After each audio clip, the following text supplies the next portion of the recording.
এখানে আমাদের একটি ছেলে যাচ্ছিল, তখন দেখছি এখান থেকে বস্তা বস্তা তিরপল, কম্বল, স্কুল ডিস্ট্রিক্টের যে খেলার স্পোর্টসের মাল, wicket, pad, cycle, hockey stick, করোনার করোনার যে করোনাকালে যে আমাদের গার্ড ছিল, মানে কভার দেওয়া, সমস্ত কিছু এখানে মজুদ আছে।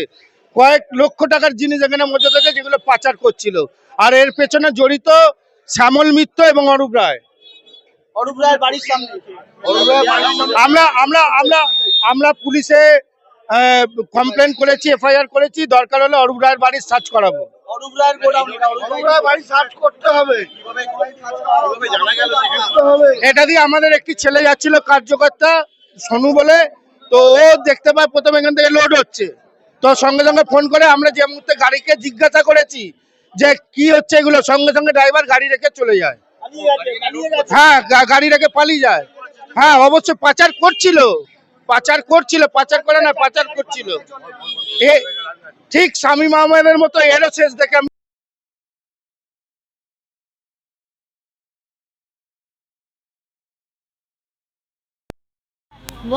দেখুন, এতদিন তো এই সরকারটাকে এমএলএ আর তৃণমূল পার্টি চালাতো। অনেক পার্টি অফিসে আপনি দেখছেন যে আধার কার্ড, ভোটার কার্ড, আবার আমাদের এই কর্পোরেশনের বালতি, আবার মানে যত সরকারের জিনিসপত্র দেখছেন যে প্রত্যেকটা পার্টি অফিসে নালে এমএলএর অফিসে পাওয়া যাচ্ছে। এটা তো প্রশাসনের কাজ, এর জন্য মিউনিসিপ্যালিটি আছে, এর জন্য হসপিটাল আছে, সেই জায়গা সেইগুলো থাকবে। আর এইটা তো আপনি বাদ দিন, এরা তো এতদিন কর্পোরেশন মিউনিসিপ্যালিটির যখন ভোট করায়নি তখন অ্যাডমিনিস্ট্রেটর নিজের দলের লোককে করে চালিয়েছে। তো এরা সরকারটাকে, সরকার আর পার্টির মধ্যে কোনো ডিফারেন্স ছিল না। এইবার কিন্তু এটা বিজেপির সরকার। আজকে আমরাও এখানে দায়িত্ব দিয়েছি, তো আমাদের হাওড়া জেলার ডিএমকে দায়িত্ব দিয়েছি কর্পোরেশনের। আমরা কোনো দল চালাবে না, সরকার সরকারকে চালাবে, সংগঠন সংগঠনকে চালাবে।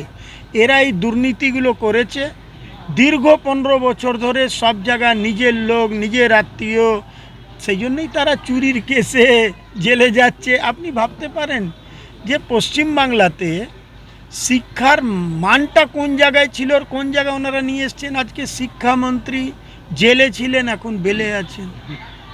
দুর্ভাগ্যের অবস্থা।